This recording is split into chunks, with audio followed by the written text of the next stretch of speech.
You're listening to the Sisters in Loss podcast, a faith-based grief and loss podcast for Black women, where you will hear stories of miscarriage, infant loss, stillbirth, and infertility to learn there is a testimony in tragedy. You will learn how to heal, gain clarity, find hope and peace, and turn your pain into your purpose after loss. I'm your host, Erica M. McAfee. Welcome to episode 46 of the Sisters in Loss podcast. In today's episode, we have Katina Nish, who shares her pregnancy loss story and Mourning Moms blog and community. Katina is a published freelance model and writer. She lost her son in March of 2008, and she felt God moving her into her purpose, so she created the Mourning Moms blog and community to help other grieving mothers like herself. Her goal through Mourning Moms is to create a national movement dedicated to women of child loss. From pregnancy loss, stillbirth, and infant and child loss, the goal is to keep you encouraged and in hope of what God said you would naturally have. Here is Katina Nish. Well, thank you, Katina, for being on the podcast. Thank you for having me. No problem. So tell us about yourself and what you do. So my name is Katina Nish. People call me K.Nish for short. I started off as a model. I modeled for probably about 4 to 5 years in industry-like projects. And from the foundation of modeling, I realized that taking pictures didn't quite fulfill me all the way. Like, it was a portion of me that was fulfilled, but there was something that was still missing. And so in 2008, I had my 15-month-old pass away. And one of the things that God always promised, and he told me that as long as I centered everything that I was doing around that platform, around him and speaking on that loss, that he would provide me the desires of my heart.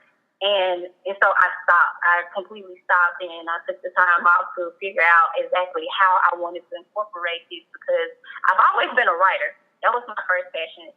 Even at like 5 or 6 years old, I would be on the computer trying to create graphics and for holidays, trying to create the little cards and stuff for my mom and dad for Father's Day and Mother's Day. So I was like, what? Your first thing that you love, that you always wanted to do, you had your passion for, was writing. So why won't you combine the two? And then I was like, what's the guys? And I was like, this is exactly what I'm supposed to do.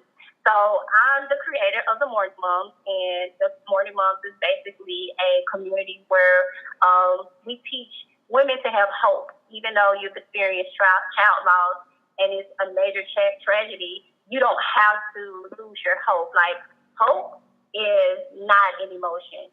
It's a choice. And my definition of hope is defined as a confident expectation.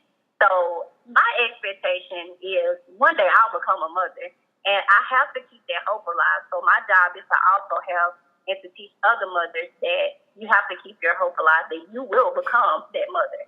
So that's what I do. Awesome. So take us back on that journey and tell us about the story of how you lost your son. Okay, so my story was a little different.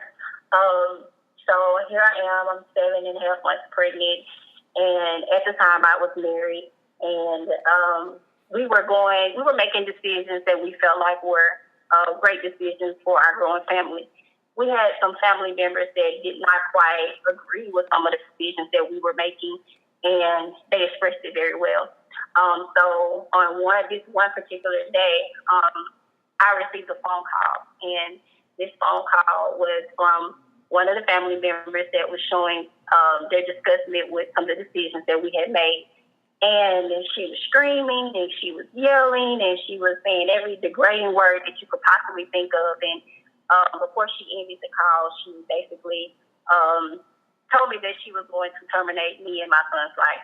Now, me being pregnant, instantly I went into a place of rage, because I knew that there was not anything that I could do to protect me or to protect my son. There's only so much that you can do when you're pregnant. So I became angry. I was so angry. I was so frustrated. I couldn't get my thoughts together. my heart rate was up, and I did like what any other girl would do. I called my mom. So I called my mom, and she came and she picked me up, and I got sick at her house. And they rushed me to the emergency room, and once they got me to the emergency room, they couldn't find out what was wrong with me. They gave me fluid to keep me hydrated, and luckily I had a doctor's appointment on that Monday. That Monday, when I went in for my doctor's appointment, I saw that the nurse and the doctor, they huddled around, and instantly I knew that something wasn't right. And so they came back over to report what they had discussed, and they were like, your blood pressure is extremely high. Like, your blood pressure is so high that not only will your baby not survive, you won't either. So that was the scariest thing I think I've ever heard at that point. Now, I'm already over here angry and frustrated from the fact that I have someone who's telling me that they're going to kill me and they're going to also kill my son. I'm here at this hospital, and now you guys are telling me that if I don't have this emergency delivery, that the same situation could arise. So immediately I went to the emergency room, and I birthed my son. He was 5 pounds, 6 ounces. And at the time, because of him being so, well, not small in size, but just because I was only 7 months pregnant, they had to watch and monitor him, and then they also had to watch and monitor me. They did notice at the time that he had a very small hole in his heart, and they just were thinking that maybe that small hole just came from him not being fully developing. It's just a small heart murmur. It'll, close up as time progresses. And so they released him from the hospital, and everything was fine until we went to his checkup. Once we went there, the nurse, she began listening to his heart, and she said that she could hear air, so that let her know that the hole wasn't closing. And as she moved around, she could hear more and more, and so she feared that there could be something that was terribly wrong with my son. And so, of course, they went up with the other doctors, and they decided to airlift my son to Labana Children's Center in Memphis. And so we went to the hospital, and they diagnosed my son with double right outlet ventricle, which is a very rare form of heart disease. I guess you can kind of say it's heart disease. It's a heart dysfunction, but basically the heart is pumping. When the heart pumps blood, it was pumping too much blood to the point where the blood was only flowing to the body, but it was not recircling around to the heart. So his heart was enlarged, and he was overworking, and it wasn't enough blood flow to his body. So because of that, the doctors were telling me that my son would only live until he's 10 years old if he didn't have a corrective surgery. So they were able to put a small band on him to restrict the blood flow, and they said he would eventually grow, and he would have to remove the band and actually have the operation. So at 15 months, we took him to Arkansas Children's Hospital in Little Rock, Arkansas, and that was when they were supposed to do the corrective surgery. We stayed in surgery for over, oh my gosh, it was so long. It probably was about maybe 8 hours. After the doctors were in there for like 6 to 8 hours, they came out and they were like, well, we did go in and we did see the issue, and the problem is that we cut too much tissue from the heart, and now we're going to have to give him a pacemaker because his heart would not properly beat on his arm.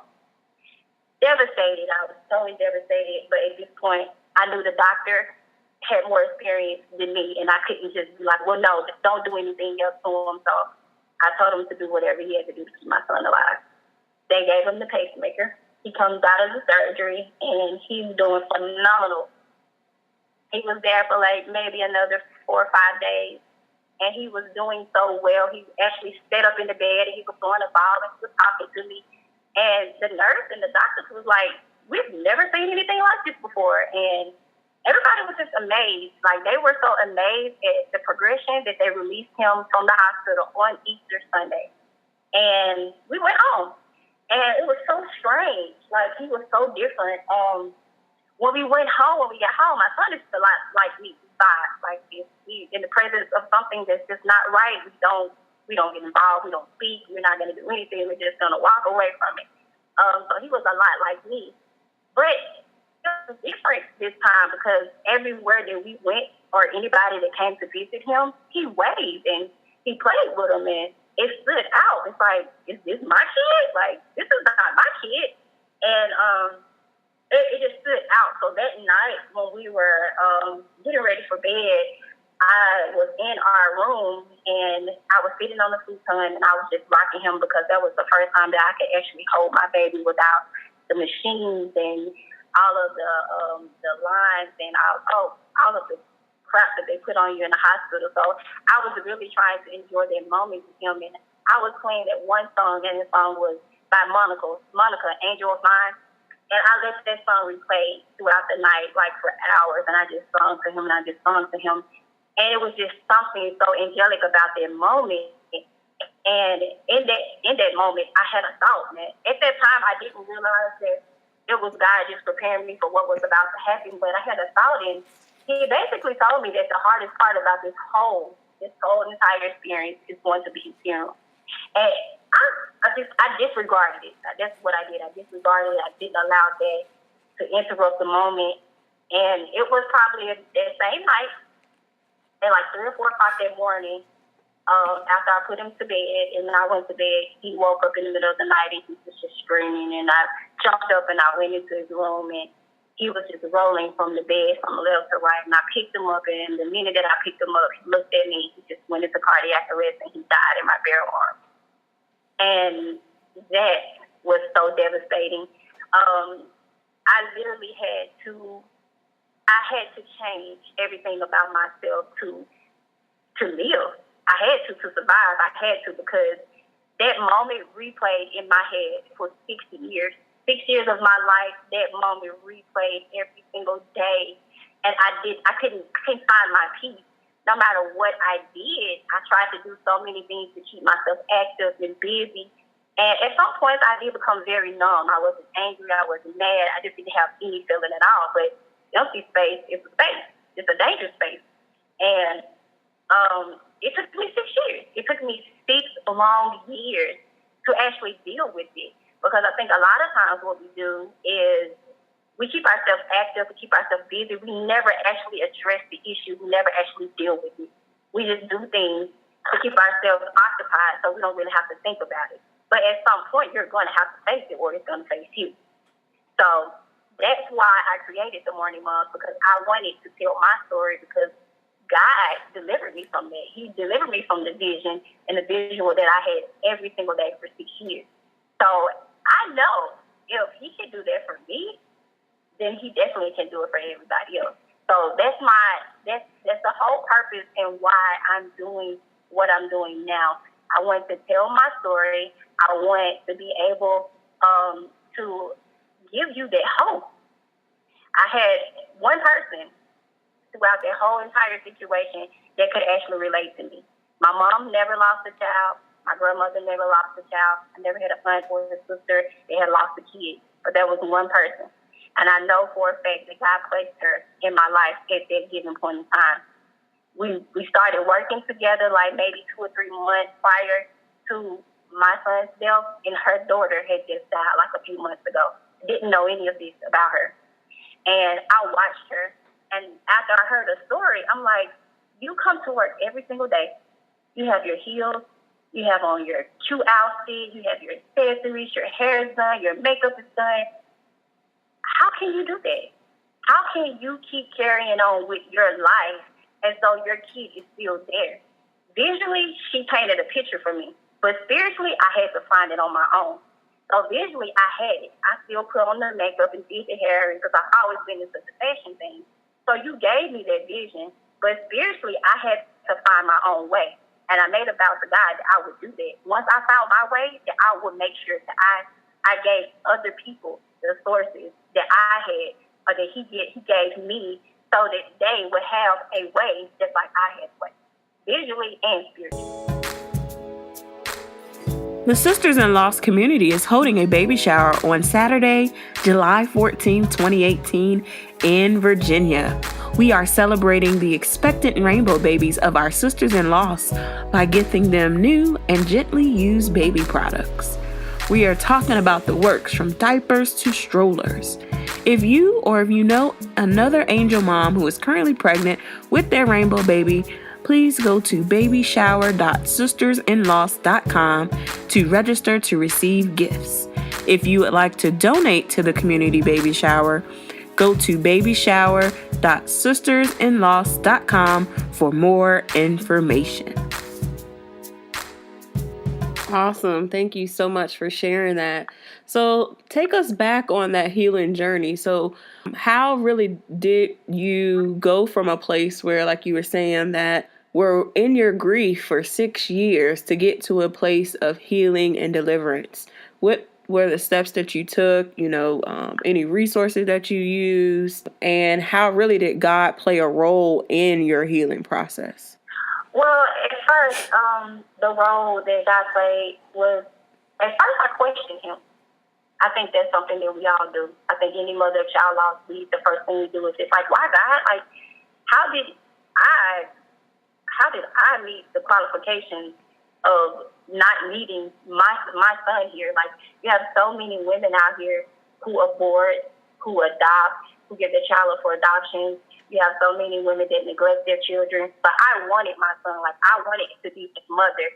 How is it that they still have their children, but I don't? So I think we all go through this stage when we question him.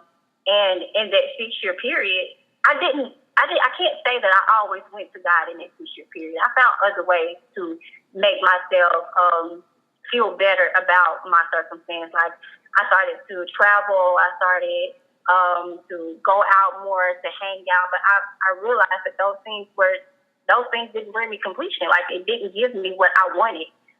But the one thing that I did do was I had a moment with God, and God said, trust me. All I need for you to do is trust me. You tried to going out, you tried hanging out, you tried drinking, you tried smoking, you tried to fit in, you tried all of these things. Like, when are you going to try me? Like, when are you going to trust me? So at that point, I realized that I had attempted everything and that I needed to attempt this because it was the only thing that I hadn't done. So it was at that point where I just really broke down. I broke down. I was just like, whatever you want me to do, I'll do. I just want my peace. I want my happiness. Like, I don't want to continue seeing this every day. This is not promising. This is not my destiny. Like, this is not my life. This is not what I'm supposed to be doing every day. This is not it. So I actually got down on my knees and I cried out to him. And in the midst of crying out to him, he just said, trust me. And so I did. I stopped. Every time that a vision tried to come in my head, I would change the thought. I feel like God is so creative. He created this universe, and a lot of times we don't understand that the words that we speak from our mouth really manifest. He's created this universe so that our powerful words can manifest in it. So when you're saying things like, I don't know how I did this, but I'm doing it, or I can't, I'm not a mom, I'm never going to be a mama, or, you're saying these negative things, you're actually allowing those things to manifest because that's how he created this universe. So I had to change my speech. Like totally change my speech. And it was at that point, me changing my speech, me going to him, me trusting in him, and him revealing things about me. He told me that I created you as a visionary. And the devil knows that. He knows that that's your strength. So he definitely tried to distract you in that area by creating these visuals in your head. But what can you do to show him the opposite of what he's trying to do? So that's when I started getting into the modeling. I started to model, and it gave me the opportunity to express myself. So if there's a talent, there's something that you're great at, in your moment of grief, that's what you're supposed to perfect. Like, use that talent. If you're a writer, write. If you're a singer, sing. Create a song about it. Like, those are the things that's going to put you on the path of where you're trying to go. Like, it's going to allow you to go through the grief moment, and then from the grief moment, you're going to gratitude. But you have to go through it. You can't just try to numb it or drink or smoke or do other things. Like, you have to go through it. So that's what I had to learn. That's what I had. That was the the impact that God had on my life. I was pregnant last year, and this happened to me in 2008 when I lost my son. I lost my son in 2008. So here I am 30. And I'm pregnant. I thought I was pregnant in November, and I released those photos on my Mourning Mom page, so that big photo shoot that I did on the grave site in October, and then in November I found out that I was pregnant, and I wanted to tell the world, I'm like, here I am behind the Mourning Mom that I'm pregnant. It's been bukus of years, 12 years later, here I am, and I didn't do it. I didn't. I don't know, for some strange reason I couldn't do it, and in January I went for a checkup, and they didn't see what they wanted to see, and they rushed me to the emergency room, and they was like, we think that you're threatening a miscarriage, and I definitely was, and that was horrible. It's crazy because I talk so much about infant loss and child loss, and I guess I never understood miscarriages. I didn't have the experience with it, so I didn't have the knowledge on how it actually felt, and so now, after experiencing that, it was a battle. It was definitely a battle. But nevertheless, I felt like that was still another distraction keeping me from the platform that God told me to follow. So I'm feeling hope. I'm never going to let go of that hope. And when I'm ready to become a mom, or when it's my time to become a mom, I will. Like, I can't look at those. I can't look at my obstacles. Like, I'm bigger than my obstacles. So. But I'm definitely going to become a mom. Yes, you I'm will. just not on the journey to become one at this moment. I gotcha. Yes. Amen. So let's talk about the recent photo shoot that you did for Mother's Day with Latavia, and then there were some other amazing angel moms and sisters-in-law that were part of the photo shoot. So tell us about that photo shoot and the creative vision behind it. Yeah, the photo shoot. So I just wanted, like I said, God told me I'm a visionary, so I'm just trying to I'm trying to make sure that in all that I do when it comes to the Mourning Mom is to create a visual platform where you can actually see. We have a lot of people that talk about hope, and they talk about this, and they talk about that, but I want you to actually see the happiness. I want you to see that you can actually live a fulfilling life. So I reached out to Latavia's manager. I reached out to Mackenzie was one of the ladies that was in the photo shoot. I actually never met her before, and I ran across her on Instagram because she had just lost a set of twins, and I just randomly started talking to her because I could relate to her conversation that she was having. Like, I could relate to it, and I felt her emptiness, and I just wanted to encourage her and uplift her. And that was my first time meeting her at the photo shoot. Never met her before, just only talked to her through Instagram.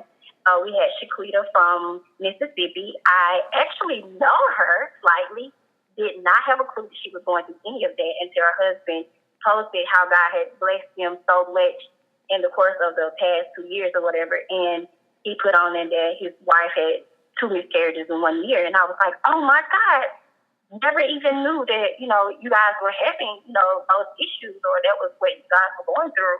So I reached out to him to see would she be interested in the photo shoot. I also reached out to Born Into Heaven, Cassidy of Born Into Heaven. She also have a nonprofit that's in Alabama. I reached out to her, and I asked her would she be interested. Yes, I love Cassidy. Cassidy was on the podcast as well. Yeah. She is a sweetheart. And so I just told them my vision. I was just like, Mother's Day, I have so many people that are so skeptical. They're just like, should you say Happy Mother's Day to a woman who's lost a child? I'm just like, yeah, you definitely should. And so I have so many different friends and different people that are just like skeptical whether they should reach out to me on Mother's Day or tell me Happy Mother's Day or, And so I was just like, you know what? Let's change the game. Let's show them that we don't only mourn, but we're happy. Like, it's okay for us to acknowledge the fact that we grieve because of the absence of our child, but we need to show them that we are actually happy. Like, it's okay for us to be happy. So I was just like, let's just do this. My Mourning Mom colors are white and yellow just because I like the brightness of yellow. It's just so encouraging. Like, I feel like yellow has such a positive energy. So I reached out to him and I was like, yeah, let's just put all white and let's just put a little pop of yellow in there and, brighten the face up. And once we got out there, everything just flowed. Like, everything flowed. Latavia, she was all for the photo shoot, which was quite shocking because, you don't find a lot of celebrities or people of her status that want to talk about something so personal. And this is us in general as Black women. We don't like to discuss those type of things because we're known for our strength. Like, and if we grieve, we want to do it in silence. We want to do it behind closed doors. We don't want to do it where people can actually see us. And so she agreed to do it. She was all for it. Had her creative director and her manager was like, she wants to do this. I'm like, well, we want you to do it. And it was crazy because that day it rained. It rained, and I did not get discouraged because I said, whether it rains, sleet, or snow, we are going to do this photo shoot. We are going to do this photo shoot, and it just worked. Everything worked. Everything was perfect. Like, it was an amazing time. It was an amazing opportunity. It was great to be in the presence of the angel mom. And I was discovering things that I didn't even know about these people. Because like I said, I didn't know them. This was our first meetup. And I gave a board, and I was like, the last shoot that we did, the last scene, we were on the bridge, and I gave everyone a board, and I was like, write a personal message that you want the world to know about you and your experience with child loss. And they each wrote a personal message on their board, which I haven't posted all of those just yet. I'm going to put those on my website. But I didn't know that Latavia said I didn't lose children, I gained angels with the nest. So I didn't know that this is something she had experienced more than once. So I didn't know, and just being out there and just being in the atmosphere of phenomenal women with a powerful story, it was just awesome. It was amazing. It was amazing. Awesome. It was absolutely amazing. Awesome. And you can tell that through your pictures. And, I'm all about sisterhood and community and support. So it was awesome seeing you all get together and experience that together. What resources or tools that are out there that can help women find that hope that you were talking about, that hope and that healing? So the book that I was reading that really helped me, and all of her books are awesome. They're amazing. It's The Battlefield of the Mind by Joyce Myers. Mm-hmm. It has absolutely nothing to do with child loss. It has nothing to do with child loss. But she talked about how she was a kid and she was molested by her father. And she was molested by her father up until she became an adult and she was able to run away from it. Even though it has absolutely nothing to do with child loss, it was a tragedy. And it was something that she had to condition her mind so that she can grow. So in this book, she talks about how she had to overcome her thoughts. And once she mastered overcoming her thoughts, she became powerful. And there was nothing she couldn't do. There was nothing she couldn't overcome. There was nothing she couldn't stand against. So I was reading this book and I'm just like, well, your story is definitely nothing like mine, but it's all the exact same. Through any tragedy that we experience in life, after you experience those, you have to condition your mind.